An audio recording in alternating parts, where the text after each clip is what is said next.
saat-saat berjuang seperti itu tuh saya sampai pernah makan nasi campur garam, terus nanas campur nasi juga begitu. Saya pernah masa-masa itu. Terus ada makan Indomie 1 bungkus buat makan siang sama makan malam begitu. Itu karena diputuskan apa ya, maksudnya kayak Mbak milih seperti itu karena ingin hemat ya, maksudnya hemat.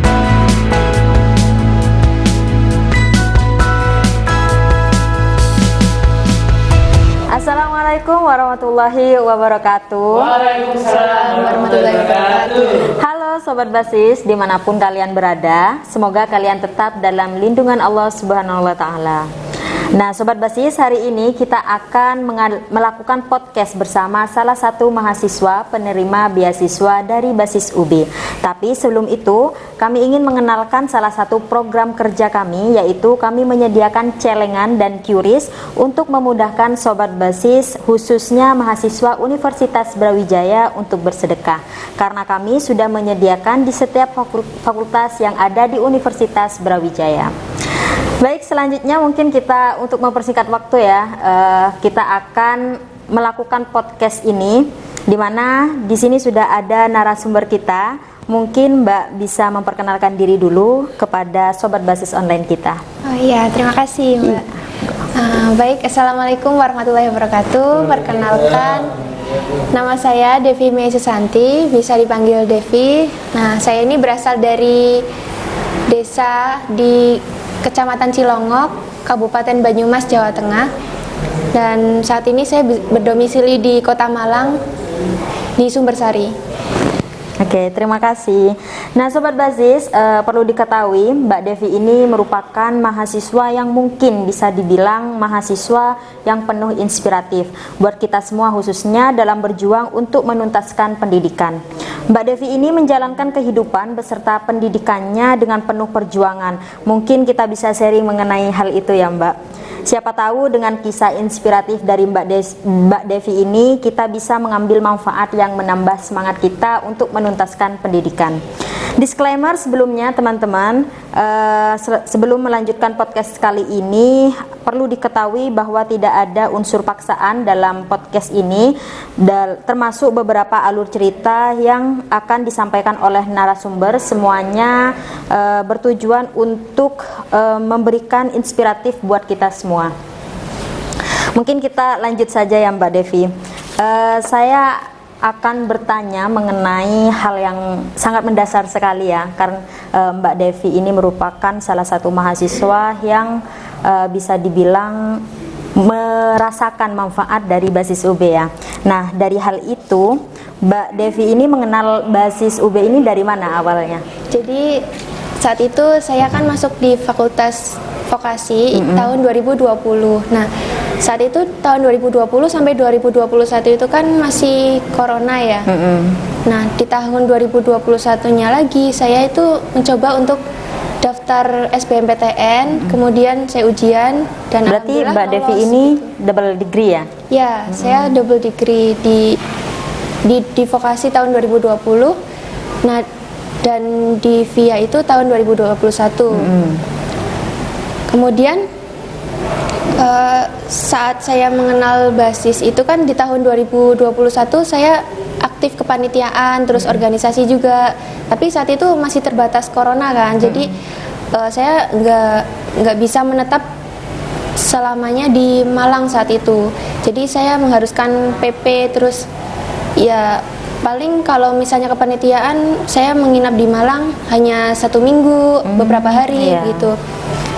Nah di saat itu di hari Jumat ya kebetulan itu saya nggak sengaja itu melewati gerbang BNI ya, depan gerbang BNI itu ada kegiatan mungkin ya di Basis UB ternyata mengadakan Jumat Berkah. Nah di saat itu kebetulan saya ke sana, terus saya menerima juga dan akhirnya saya penasaran apa sih Basis UB itu. Nah saya mencoba cari di medsosnya dan saat itu saya menemukan medsos Basis UB di IG.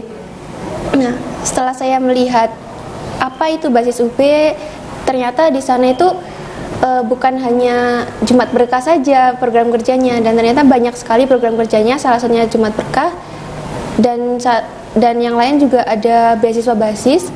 Saya melihat di sana itu untuk syarat masuk dan diterima sebagai penerima beasiswa basis itu adalah mahasiswa aktif minimal semester 2. Nah, saat itu kan saya masih semester 1 ya di Via UB dan semester 2 di Fakultas Vokasi gitu. Sehingga semester depan saja saya mendaftar gitu. Jadi saya mencoba mendaftarkan diri di semester 2 gitu. Dan menunggu. Ya, menunggu. Oke. Tadi kan Mbak itu bilangnya kalau double degree dan ingin mendaftar di semester 2 S1-nya. Nah, kalau boleh tahu sebelum sebelum daftar ke basis UB kan tentunya yang D3 itu dibiayai ya kan. Nah, itu kalau boleh tahu dibiayai siapa, Mbak? Kalau untuk yang D3 itu saya dibiayai oleh mama saya. Ya. Nah, kalau boleh tahu, mohon maaf, pekerjaan mamanya apa? Mama saya cuman pedagang keliling sayur, pedagang sayur keliling begitu. Di desanya? Di desa. Jadi saat itu kebetulan UKT di D3 saya itu cuman 1 juta dan yang UKT di S1 itu saya 500.000 gitu. Oh gitu. Iya. Oke, alhamdulillah ya.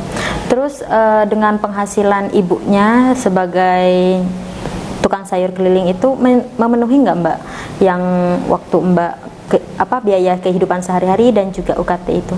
Nah, untuk memenuhi atau enggaknya mungkin hanya memenuhi untuk bantuan untuk membayar UKT ya Mbak, karena saat itu kan kebantu sama corona ya, karena ya jadi corona, sehingga saya itu nggak yang di Malang terus, jadi saat itu masih di rumah saja kan online, kuliahnya ya? Online, jadi ya untuk pengeluaran mungkin hanya membayar UKT saja sih saat itu.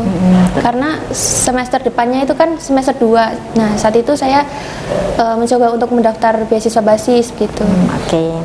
Kalau boleh tahu sebelum mengenal basis UB, kehidupan Mbak sehari-hari di Malang bagaimana? Yang pas kembali ke Malang ya? Iya. Yang menetap di Malang. Nah, setelah tahun 2022 itu kan sudah mulai landai ya coronanya. Jadi saya ingat betul di tanggal 4 Januari 2022 itu saya sudah ke Malang, menetap di Malang sampai saat ini. Nah, sebelum saya itu mengenal basis, maksudnya sebelum mendaftar beasiswa basis itu, kehidupan saya itu menjalani kuliah 2 jurusan tentunya.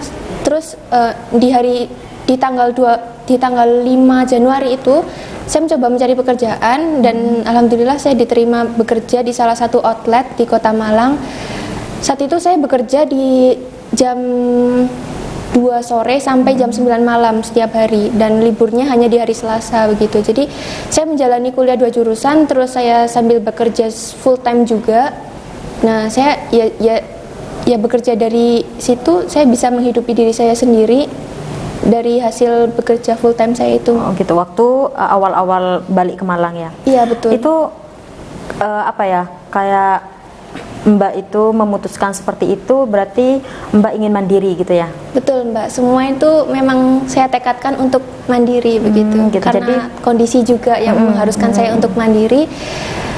Jadi ya mau nggak mau gitu. Ya, jadi waktu balik ke Malang sudah tidak ada, maksudnya orang tuanya sudah tidak ada tanggungan ya Mbak, karena Mbak sudah memutuskan untuk mandiri gitu. Betul Mbak. Oke. Selain itu, kalau boleh tahu apa ada cerita lain sebelum mengenal basis UB? Mungkin ada ya Mbak.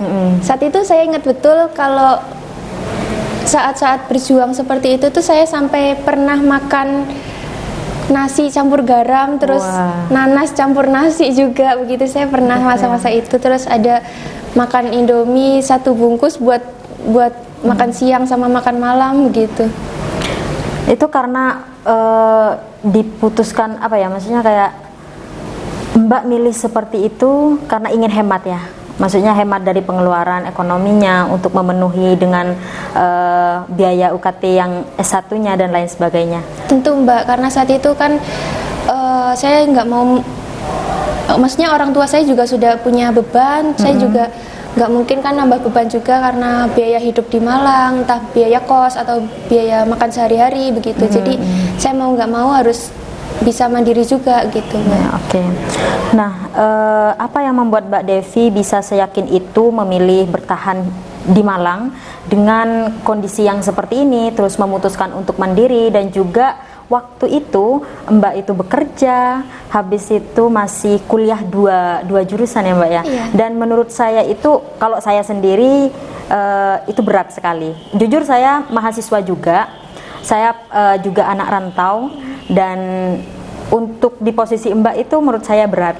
Itu apa yang membuat Mbak itu bertahan memilih dan apa ya, berjuang untuk menuntaskan pendidikan di sini? Karena komitmen sih, Mbak. Karena prinsip saya itu kalau saya sudah basah ya udah renang aja sekalian, Mbak. Jadi saat itu saya sudah memilih bahwa saya dari awal memang punya tujuan berkuliah 2 jurusan, kemudian bagaimana caranya untuk menyelesaikan apa yang sudah saya mulai begitu. Saya harus menyelesaikan apa yang telah saya mulai. Jadi kalau saya sudah punya komitmen seperti itu ya harus selesai gitu. Jadi itu sih Mbak yang membuat saya bisa bertahan. Oke. Kalau untuk support sistemnya masih ada ya? Kalau saya jujur selain butuh support dalam segi materi, mungkin support dalam segi ya di belakang saya lah itu ada gitu. Itu menurut Mbak penting nggak? Penting banget dong Mbak. Ada ya? Ada. Oke. Itu orang tua juga. Alhamdulillah ya Mbak ya. Oke, sebelumnya pernah berpikir nggak Mbak untuk menyerah di kondisi yang seperti ini? Untuk kondisi masa-masa seperti itu, masa perjuangan itu tentu ada titik di mana ingin merasa untuk menyerah ya. Mungkin karena entah jenuh atau sangat lelah dengan semua kesibukan rutinitas yang itu-itu aja gitu. Mungkin saat itu saya pernah merasa bahwa saya ingin menyerah, tapi saya balik lagi bahwa saya punya tujuan, jadi saya harus menyelesaikan apa yang sudah saya mulai gitu. Jadi ya jalani apa yang ada gitu, mau nggak mau kan Mbak. Jadi memang itu pilihan saya, jadi ya itu hidup memang pilihan, jadi saya memilih untuk seperti itu gitu. Iya, oke. Saya konfirmasi lagi, saya pernah mendengar informasi mengenai Mbak Devi ini kalau Mbak pernah ini ya narik Shopee. Ya, itu gimana ceritanya? Kalau boleh tahu. Nah, kebetulan untuk narik Shopee itu akhir-akhir ini sih, Mbak. Oh, iya, berarti bukan dari dulu ya? Bukan. Oh, oke. Karena dari dulu itu sebenarnya saya kan tahun 2022 itu ke Malang, ya Januari 2022 itu ke Malang itu kan saya langsung kerja sebagai kasir di salah satu outlet di Kota Malang gitu. Jadi saya jadi kasir sambil kuliah 2 jurusan, dan itu berlangsung selama 2 tahun saya menjadi kasir. Nah, setelah 2 tahun itu kan otomatis tahun 2024 kemarin saya dari resign itu saya narik Shopee itu dari pagi, siang, sore, malam. Untuk menggantikan pekerjaan itu ya, dan menambah penghasilan juga. Oke. Teman-teman, sekadar informasi juga kalau Mbak Devi ini lolos CPNS ya Mbak, alhamdulillah. Nah, itu bagaimana ceritanya? Belum lulus S1 tapi sudah punya pekerjaan. Alhamdulillah. Dan itu pun tetap teman-teman. Itu gimana ceritanya Mbak? Ya, alhamdulillah. Jadi ceritanya saya yudisium di D3 Administrasi Bisnis di Fakultas Vokasi itu kan tahun 2023. Nah, saat itu saya masih semester berapa ya? Kalau semester 6 berarti semester 4 kayaknya. Semester 4 di Fakultas Ilmu Administrasi. Nah, saat itu saya masih menjalani kuliah aktif di Fakultas Ilmu Administrasi. Nah, kebetulan ada rekrutmen CPNS, jadi saya coba-coba ikut dan ternyata lolos gitu. Diberikan kemudahan ya Mbak. Oke. Seandainya Mbak itu tidak tahu basis, tidak mengenal basis, apakah menurut Mbak itu berpengaruh nggak ke pendidikan yang saat ini? Tentu sangat berpengaruh Mbak, karena kalau saya tidak mendapatkan beasiswa basis, maka akan berpengaruh terhadap pendidikan saya. Saya kalau nggak dapat, ya pasti saya akan mencari uang, terus mencari dana tambahan untuk tentunya membayar biaya hidup, terus membayar UKT begitu. Dengan adanya beasiswa basis ini, saya terbantu dengan adanya dana pendidikan. Jadi basis UB ini apa ya, kayak memberikan Mbak itu sedikit penolong ya untuk pembayaran UKT. Jadi Mbak lebih fokus untuk mencari biaya untuk hidupnya gitu. Oke. Mungkin dari Mbak Devi sebagai penerima manfaat ya dari basis UB, ada ucapan terima kasih kepada basis UB tentunya pada para muzaki, mungkin dengan Mbak Devi yang sudah merasakan manfaatnya. Ya, tentu Mbak.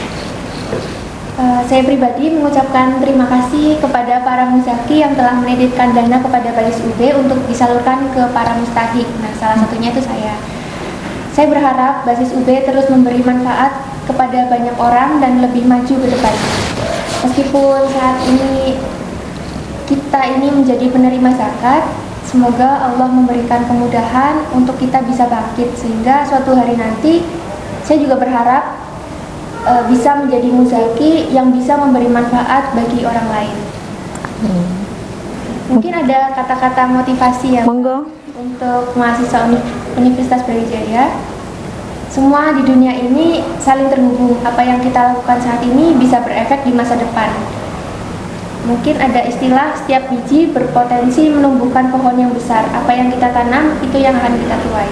Ya, terima kasih. Semoga apa yang Mbak usahakan, perjuangkan nanti ada hasil yang lebih indah ya Mbak.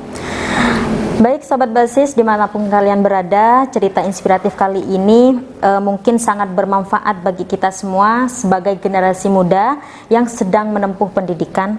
Jangan pernah untuk menyerah sekalipun itu masalah ekonomi. Yakinlah hal baik yang kita usahakan pasti ada jalan baik yang disiapkan Allah Subhanahu wa Ta'ala.